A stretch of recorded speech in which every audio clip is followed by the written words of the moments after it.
हाँ तो बच्चों, लास्ट क्लास में हमने जनरल इंजीनियरिंग का नया चैप्टर स्टार्ट किया था जिसका नाम था मैग्नेटिज्म। उसमें हमने कुछ टॉपिक भी कवर किए थे।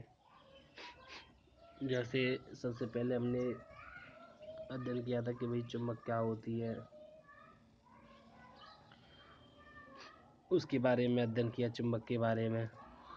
ठीक है, उसके इतिहास से रिलेटेड कि कैसे चुंबक कहाँ मिली, किसको चुंबक कहा गया, ठीक है ना, क्या उसके गुण थे, ठीक है ना।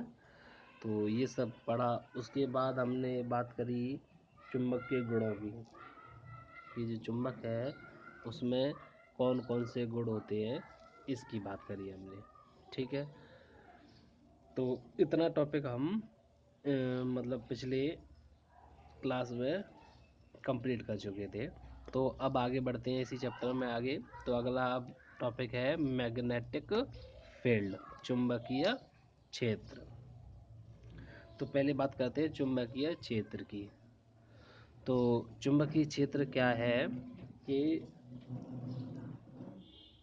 चुंबक के चारों ओर का वह क्षेत्र जिसमें चुंबक के प्रभाव का अनुभव किया जा सकता है, वो क्या कहलाता है? चुंबकीय क्षेत्र कहलाता है। दोबारा से रिपीट कर रहा हूँ मैं। किसी चुंबक के चारों ओर का वह क्षेत्र जिसमें चुंबक के प्रभाव का अध्ययन किया जा सकता है, किया अनुभव किया जा सकता है, वो क्या कहलाता है? चुंबकीय क्षेत्र कहलाता है। ठीक है, तो प्रभाव क्या होता है वो हम जानते हैं। क्या होता है प्रभाव? कि अगर चुंबक के पास में कोई लौह धातु लेके आती हैं तो वो उसे अपनी ओर आकर्षित करती है। ठीक है ना। तो ये जो आकर्षित करने का गुण होता है वही क्या कहलाता है? हमारा चुंबकीय क्षेत्र कहलाता है। ठीक है नहीं? तो मतलब जी इतनी बात समझ में आ गई। चलिए आगे बात करते हैं हम चुंबकीय बल रेखाओं की। ठीक है, चुंबकीय बल रेखाओं की बात करें तो चुंबकीय बल रेखाएं होती क्या हैं, सबसे पहले ये बात करते हैं। ठीक है, तो चुंबकीय बल रेखा क्या होती हैं? इमेजनरी लाइन, काल्पनिक लाइन होती है, और जो क्या होती है, ये चुंबकीय क्षेत्र की दिशा को बताती हैं। ठीक है नहीं? तो अगर हम इन्हें परिभाषित करें तो कुछ इस तरीके से करेंगे कि चुंबकीय बल रेखाएं वे काल्पनिक रेखाएं हैं जो थोड़ा मॉडिफिकेशन करते हैं इसमें, ऐसे नहीं, ऐसे लिखे हैं कि किसी चुंबकीय क्षेत्र में चुंबकीय बल रेखा वे काल्पनिक रेखा है जो उस क्षेत्र में चुंबकीय क्षेत्र की दिशा को प्रदर्शित करती है। समझ में आई बात? सिंपल है। ठीक है, यानी जो चुंबकीय क्षेत्र है उसमें कुछ इमेजिनरी लाइन हम कंसीडर करते हैं जो कि क्या करती हैं? चुंबकीय क्षेत्र की दिशा को बताती हैं। ठीक है, चलिए, तो ये क्या कहलाती हैं? हमारी चुंबकीय बल रेखाएं या मैग्नेटिक लाइन ऑफ फोर्सेस।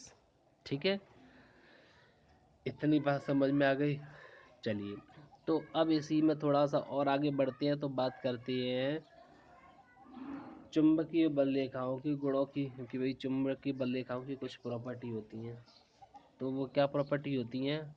मैंने वैसे ये फिगर दिखाया, अगर समझ में आ रहा हो तो। फिगर, ये एक चुंबक है जिसका ये नॉर्थ पोल है और ये साउथ पोल है। इससे अगर ये चुंबकीय बल रेखाएं आपने अगर खींची हो तो 12th में ये खींचा, मतलब प्रैक्टिकल होता है इनका, चुंबकीय बल रेखाओं को ड्रॉ करने के लिए। तो कैसे करते हैं? हम ऐसे ही करते हैं कि एक चुंबक रख लेते हैं और एक मैग्नेटिक नीडल लेते हैं ना, जो चुंबकीय सुई है उसे लेते हैं और उसको क्या करते हैं, उसकी पोजीशनों को अलग अलग चेंज करते जाते हैं। तो उसकी जो इंडिकेटर सुई होती है वो क्या होती है? डिफ्लेक्ट होती है। आप यहाँ रखोगे तो कुछ अलग डायरेक्शन होगी, तो जो उसकी जो नीडल है उसकी डायरेक्शन के अकॉर्डिंग हम पॉइंट लगाते जाते हैं और फिर उसको पूरा उसको पाथ को जब ट्रेस करते हैं तो क्या बनता है, वो इस तरीके का बनता है। ठीक है, तो ये क्या है, ये कहला ये हो गई चुंबकीय बल रेखाएं। ठीक है नहीं, चलिए, तो इन चुंबकीय बल रेखाओं की कुछ प्रॉपर्टी होती हैं। क्या होती है प्रॉपर्टी? तो सिंपल है कि क्या होती है, सबसे पहले ये क्या है, क्लोज्ड कर्व बनाती हैं, बंद वक्र बनाती हैं। यानी यहाँ से स्टार्ट होंगी, फिर यहाँ से साउथ में आ जाएंगी, साउथ से फिर नॉर्थ की तरफ चली जाएंगी और ऐसे करके एक क्लोज लूप बना लेती हैं।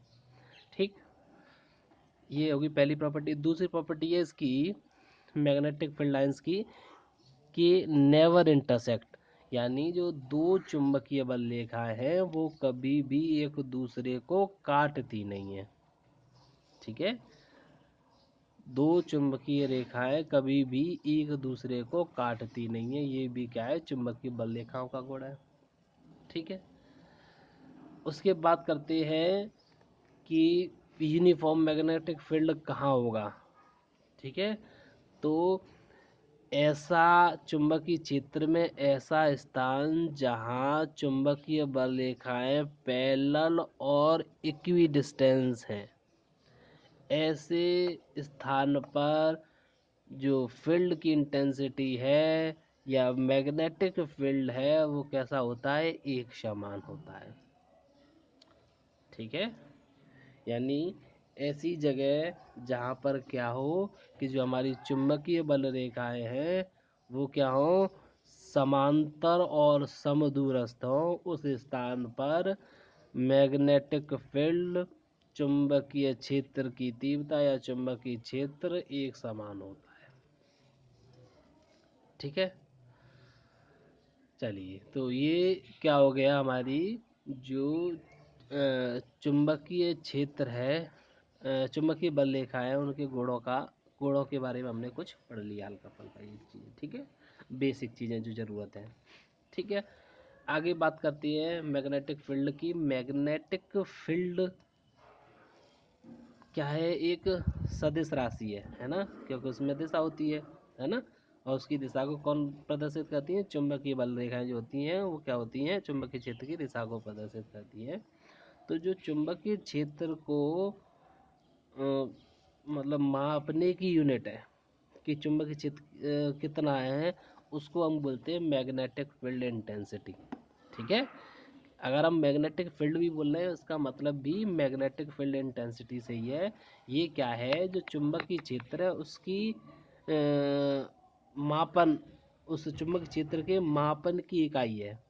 यानी हम चुंबकीय क्षेत्र को ये मतलब मापते हैं तो उसे हम क्या बोलते हैं, फील्ड इंटेंसिटी बोल देते हैं कि उसकी स्ट्रेंथ क्या है।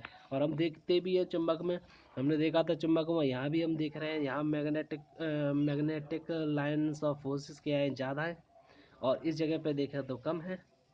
ठीक है नहीं, हमने देखा था जब हमने चुंबक का भी गुणों का अध्ययन कर रहे थे कि उसमें चुंबकीय जो होता है, चुंबक में ये प्रॉपर्टी होती है कि वो एक समान व्यवहार नहीं करती है पूरी, वो क्या करती है, कुछ जो पोल्स होते हैं वहाँ क्या होती है, अधिक मटेरियल को आकर्षित करती है, और जो बीच का क्षेत्र होता है वहाँ कम मटेरियल आकर्षित होता है। ठीक है, तो वो क्या होता है, वो इन्हीं की वजह से होता है कि क्या होता है कि वहाँ इंटेंसिटी जो होती है मैग्नेटिक फील्ड की पोलों पे वो क्या होती है, सबसे ज़्यादा होती है, क्योंकि वहाँ मैग्नेटिक लाइन्स ऑफ फोर्सेस क्या होती हैं, ज़्यादा होती हैं। ठीक है, और जो बीच का पोर्शन है वहाँ क्या होती हैं, जो मैग्नेटिक लाइन ऑफ फोर्सेस है वो कम होती हैं, इसलिए उनकी इंटेंसिटी भी कम होती है। तो मैग्नेटिक फील्ड इंटेंसिटी से समझ में आ गया, मैग्नेटिक फील्ड इंटेंसिटी का मतलब क्या है। कभी कभी हम इसे मैग्नेटिक फील्ड बोल देंगे तब भी आपको समझ में आना है कि इंटेंसिटी की बात कर रहे हैं, कभी भी आगे, है ना, उसकी कितनी जो स्ट्रेंथ है, उसकी सामर्थ्य कितनी है क्षेत्र की वस्तुओं को आकर्षित करने की, उसे हम किसके द्वारा डिनोट करते हैं, मैग्नेटिक फील्ड इंटेंसिटी के द्वारा करते हैं। ठीक है नहीं, या मैग्नेटिक फील्ड बोले या मैग्नेटिक फील्ड इंटेंसिटी। ठीक है, हाँ, तो इसको हम जो मैग्नेटिक फील्ड है या मैग्नेटिक फील्ड इंटेंसिटी है उसको हम किससे रिप्रेजेंट करते हैं, कैपिटल बी। इसका जो रिप्रेजेंटेशन है वो क्या है, कैपिटल बी के द्वारा निरूपित किया जाता है। यानी हम क्या करते हैं, कैपिटल बी की मदद से मैग्नेटिक फील्ड को दर्शाते हैं। ठीक है, कहीं भी मैग्नेटिक फील्ड दर्शाएंगे तो उसका रिप्रेजेंटेशन क्या होगा, बी के द्वारा होगा। ठीक है, ये कैसी है, ये कैसी राशि है, ये एक सदिश राशि है, वेक्टर क्वांटिटी है। ठीक है, क्योंकि इसमें दिशा भी होती है, और दिशा कहाँ होती है, चुंबकीय क्षेत्र की दिशा कहाँ होती है, हमेशा नॉर्थ टू साउथ होती है। ठीक है नी। और जो हमारी मैग्नेटिक लाइंस ऑफ फोर्सेस होती है, इसके किसी भी पॉइंट पर अगर हम एक टेंजेंट ड्रॉ करें तो वो हमेशा क्या बताएगी, मैग्नेटिक फील्ड की डायरेक्शन को बताएगी कि मैग्नेटिक फील्ड की डायरेक्शन क्या है। ठीक है, और जनरल हमेशा मैग्नेटिक फील्ड की डायरेक्शन किधर होती है, वो होती है आपकी नॉर्थ टू साउथ, यानी उत्तरी ध्रुव से दक्षिणी ध्रुव की ओर, उत्तरी ध्रुव से दक्षिणी ध्रुव की ओर दिशा है ना, कैसी है, उत्तरी ध्रुव से दक्षिणी ध्रुव की ओर। ठीक है ना। चलिए अब बात करते हैं इसकी यूनिट की, कि मैग्नेटिक फील्ड इंटेंसिटी की यूनिट क्या होती है। तो बात कर लेते हैं, इसके लिए हल्का सा हम इस पे आ जाते हैं। तो ये मैग्नेटिक फोर्स होता है ना। तो ये मैग्नेटिक फोर्स का रिलेशन होता है, magnetic force F equal to होता है बी क्यू बी। तो यहाँ से अगर हम बी निकालें, मैग्नेटिक फील्ड या मैग्नेटिक फील्ड इंटेंसिटी, ये इक्वल्स टू क्या हो जाएगा, बी इक्वल्स टू हो जाएगा एफ अपॉन क्यू बी, जहाँ एफ क्या है, मैग्नेटिक फोर्स है। ठीक है नहीं, क्यू क्या है, क्यू आवेश है, और वी उसकी वेलोसिटी है। यानी कोई आवेश क्यू जब वी वेलोसिटी से किसी मैग्नेटिक फील्ड में मूव करता है, तो उस पर अगर एफ फोर्स लग रहा है, तो जो मैग्नेटिक फील्ड की इंटेंसिटी होगी वो कितनी होती है, एफ अपॉन क्यू बी होती है। ठीक है, तो यहाँ से हम क्या करते हैं, इसकी यूनिट को कैलकुलेट करते हैं कि इसकी इकाई क्या होगी। तो सिंपल है, ये रिलेशन है, तो यहाँ से हम लिख सकते हैं फोर्स, फोर्स की यूनिट क्या होती है, न्यूटन। क्यू, क्यू क्या होता है, चार्ज, चार्ज की यूनिट क्या होती है, कूलाम्ब, इसको मैंने सी से लिख दिया है ना। और वी, वी क्या होती है, वेलोसिटी, वेलोसिटी का मतलब होता है मीटर पर सेकेंड। ठीक है, तो यहाँ से अगर हम करें कूलाम के नीचे सेकंड को ले आए, तो यहाँ से हो जाएगा newton over coulomb over second into metre. अब कूलाम अपॉन सेकंड पर सेकंड, क्यू अपॉन टी क्या होता है, आई होता है ना, कूलाम प्रति सेकंड। जो पर सेकंड जितना चार्ज किसी भी कंडक्टर से फ्लो करता है उसे हम क्या बोलते हैं, करंट कहते हैं ना। तो करंट को हम किस में नापते हैं, एम्पियर में, इस कूलाम ओवर सेकंड को हम क्या एम्पियर लिख सकते हैं। तो इसकी यूनिट क्या बन गई, न्यूटन प्रति एम्पियर मीटर। ठीक है, जिसे हम क्या कहते हैं, टेस्ला ये कहते हैं। और ये क्या है, ये है आपकी कौन सी है, एम के एस यूनिट है ना, मीटर किलोग्राम सेकंड पद्धति में जो आपका मैग्नेटिक फील्ड इंटेंसिटी या मैग्नेटिक फील्ड की यूनिट है। ठीक है, अगर हम इसी की बात करें उसमें क्या बोलते हैं, उसमें सी जी एस पद्धति में, तो सी जी एस पद्धति में इसका जो मात्रक होता है वो क्या होता है, गॉस होता है। ठीक है नी, यानी मैग्नेटिक फील्ड की सिंपल है जो यूनिट होती है, एम के एस में टेस्ला होती है और सी जी एस में गॉस होती है। ठीक है, इतनी बात आपको याद रहेगी। ठीक है, और जो टेस्ला होता है वो इक्विवेलेंट होता है न्यूटन प्रति एम्पियर मीटर के।